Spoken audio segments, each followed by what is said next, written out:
Good evening everyone. So this is my second video for 3D geometry.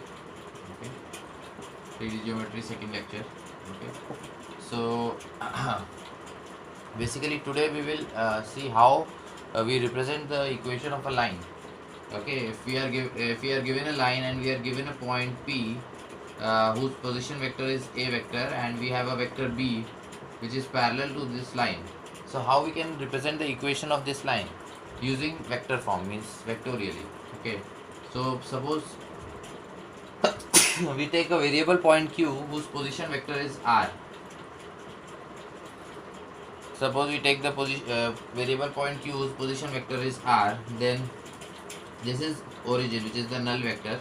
Okay, if we connect P with O and if we connect Q with O, we can write like this using triangle law of vector addition. OP vector plus PQ vector is equal to OQ vector. ठीक है ना, using the triangle law of vector addition. This is OP vector, then if you add PQ vector in OP vector, this is the OP vector. If we add PQ vector in OP vector, we get OQ vector. Okay, OP vector is nothing but A vector because we are connecting P with O and P is point P position vector is A. So OP vector will be A vector.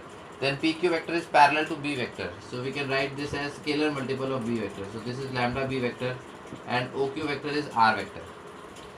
So this is how you express the equation of a line in vector form. R vector is equal to A vector plus lambda into B vector.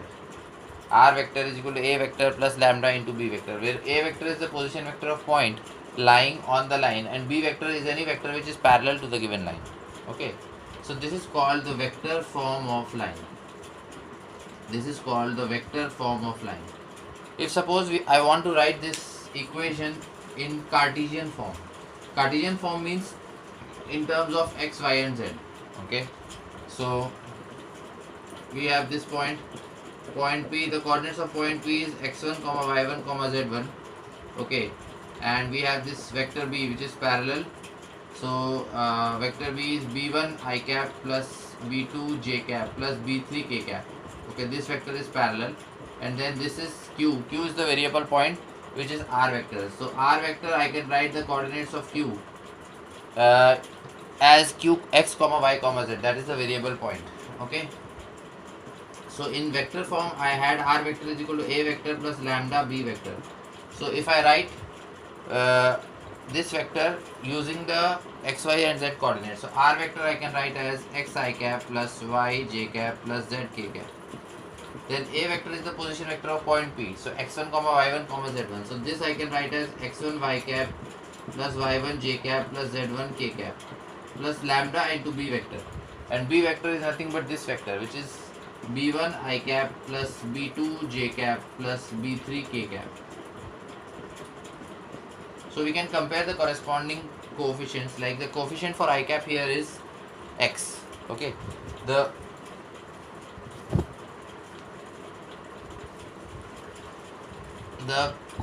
corresponding coefficients we can compare. The coefficient of I cap here is x. So x is equal to x1 plus b1 into lambda. Similarly, y is here on the left hand side, j cap coefficient y. Here we have y1 plus b2 into lambda, and here z is equal to z1 plus b3 into lambda. Okay, so if I want to write lambda everywhere, so I can write x minus x1 upon b1 is equal to y minus y1 upon b2 is equal to z minus z1 upon b3, and everything is equal to lambda. X minus x1 upon b1 is equal to y minus y1 upon b2 is equal to z minus z1 upon b3 is equal to lambda. So this is the way to write the equation of a line in Cartesian form. This is called as Cartesian form. Okay, so b1, b2 and b3 are the direction ratios of the line. Okay, b1, b2, b3 are the direction ratios of the line, and any vector which is parallel to the line is b1 I cap plus b2 j cap plus b3 k cap, and x1, y1, z1 is any particular point which is lying on the line, and x, y, z is a variable point which is lying on the line. Okay, so this is how you can write the Cartesian form of a line, right? So there are two ways of expressing a line. One is the vector form, which I just told you, previously, and the another is the Cartesian form which I just told you. Okay, now how do we calculate angle between two lines? If we have the equation of two lines, how can I find the angle between them? Okay, so if suppose this, for this equation I have r vector is equal to a vector plus lambda into b1 vector, and for this equation I have the equation r vector is equal to c vector plus lambda into b2 vector. Okay, so which means if the vector equation of this line is r vector is equal to a plus lambda b1 vector, this means that the vector which is parallel to this line is b1 vector. And if the equation of this line is r vector is equal to c vector plus lambda into b2 vector, this means the vector which is parallel to this line is b2 vector, right? So whatever is the angle between these two lines, same angle will exist between these two vectors also, correct? We are interested in finding the angle between these two lines. Suppose this line is L1 and this line is L2.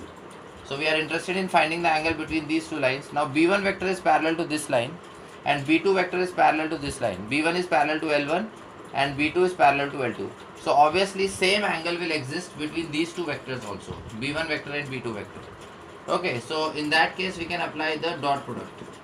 B1 dot B2 is equal to mod of B1 into mod of B2 into cos theta. B1 dot B2 is equal to mod of B1 into mod of B2 into cos theta, which means I can write cos theta is equal to B1 vector dot B2 vector divided by mod of B1 vector into mod of B2 vector.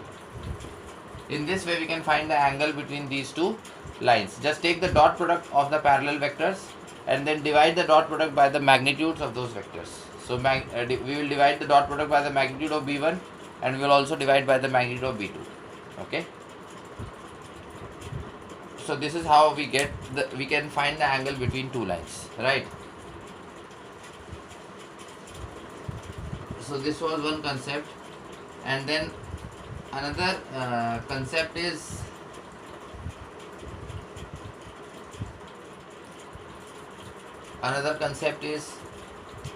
if we are given a point, say P x1 comma y1 comma z1, okay, and we are given a line L, okay, so the equation of line is, suppose x minus x2 upon a is equal to y minus y2 upon b is equal to z minus z2 upon c, and we are interested in finding the perpendicular distance of this point from this line L. So how do I do that? Which means I am interested in finding this distance d. Okay, so if I want to find the perpendicular distance of a point from a line, I must find the foot of perpendicular if I drop the perpendicular from point P on this line.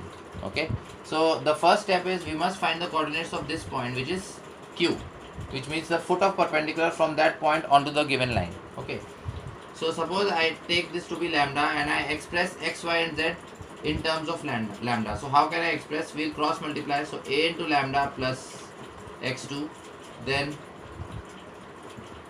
b into lambda plus y2, and then c into lambda plus z2. Okay, so this is we can write the coordinates of Q in terms of lambda like this: a lambda plus x2, then b lambda plus y2, and then c lambda plus z2.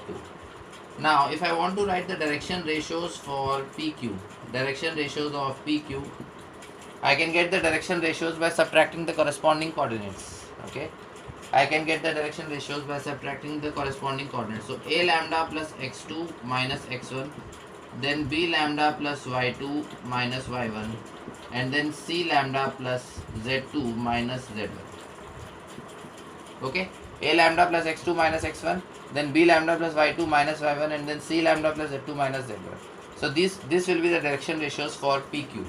Similarly, I can write the direction ratios of line L. Line L we already know. We already know the equation for this line is this. So obviously the terms which are coming in the denominator, they become the direction ratios. So A, B and C are the direction ratios for L. Okay. Now we know that line L, this is line L, right? We know that line L and PQ are perpendicular to each other. Okay. So when two lines are perpendicular to each other, we know the relation between their direction ratios. A1, A2 plus B1, B2 plus C1, C2 is equal to 0, right? So if if we multiply a with this term, a lambda plus x2 minus x1, so a lambda plus x2 minus x1 into a, and then b lambda plus y2 minus y1 into b, and then c lambda plus z2 minus z1 into c. So this term must be 0, right? When two lines are perpendicular to each other, the sum of the product of their corresponding direction ratios is same, which means a1 a2 plus b1 b2 plus c1 c2 is equal to 0. So same thing I did. I multiplied this with this, then I multiplied this with this, and then I multiplied c with this term, and then I added all the term and put it equal to 0. So I got this relation. I can write this a square plus b square plus c square into lambda, and the other terms will go on the right hand side. So it will become a into x1 minus x2 plus b into y1 minus y2 plus c into z1 minus z2, right? So if we divide by a square plus b square plus c square, we can get the value of lambda. This expression a x1 minus x2 plus b y1 minus y2 plus c z1 minus z2 divided by a square plus b square plus c square, which means we got the value of lambda using this relation. Now once we know the value of lambda, we can substitute the value of lambda in the coordinates of q to find the coordinates of q, right?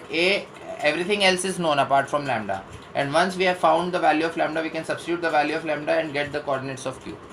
So once we know the coordinates of q or coordinates of p already know, we can apply distance formula, right? We can apply distance formula, and thus we can get the distance pq, which is the distance d that we are trying to achieve. Okay, so this is the way in which we can find the perpendicular distance of a point P from a particular line. The equation of the line must be given, and the coordinates of the point must also be given, right?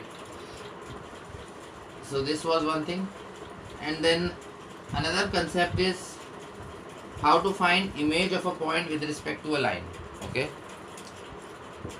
so if suppose this point is given p x1 comma y1 comma z1, and this line is given L is equal to x minus x2 upon a is equal to y minus y2 upon b is equal to z minus z2 upon c. Now if we draw the perpendicular distance, the perpendicular from a point on a line, the perpendicular will cut the line at some point q.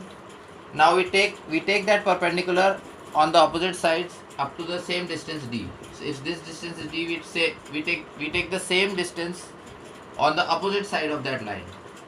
So we get another point r. That point r is the image of p. That point r is the image of p. Okay.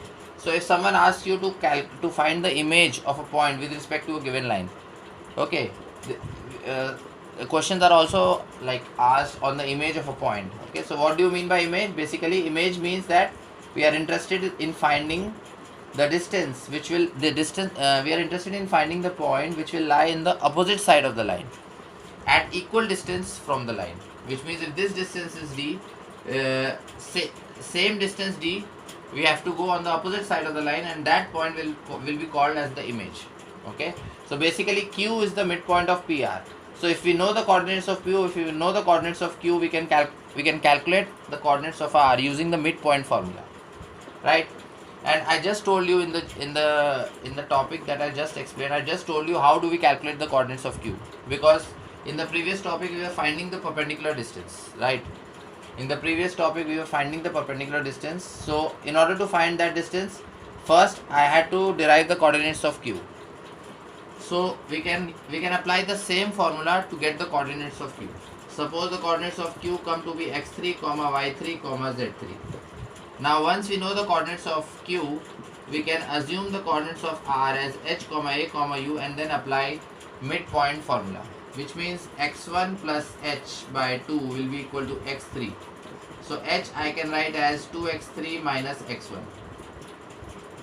Similarly, y1 plus k by 2 will be y3. So k I can write as 2y3 minus y1. And then z1 plus u by 2 is equal to z3, which means u I can write as 2z3 minus z3. Okay, so once we have got the coordinates of q, coordinates of p is already given in the question, then we apply the midpoint formula in this case, and thus we can arrive, like we can get the coordinates of r in this particular manner. H will be 2x3 minus x1, k will be 2y3 minus y1, and u will be 2z3 minus z1. Okay, so I think this much theory is sufficient for today. We'll be doing some problems based on these topics in the upcoming lectures, and then within 2 to 3 days I'll again upload a third video for three-dimensional geometry. Okay, so thanks for watching.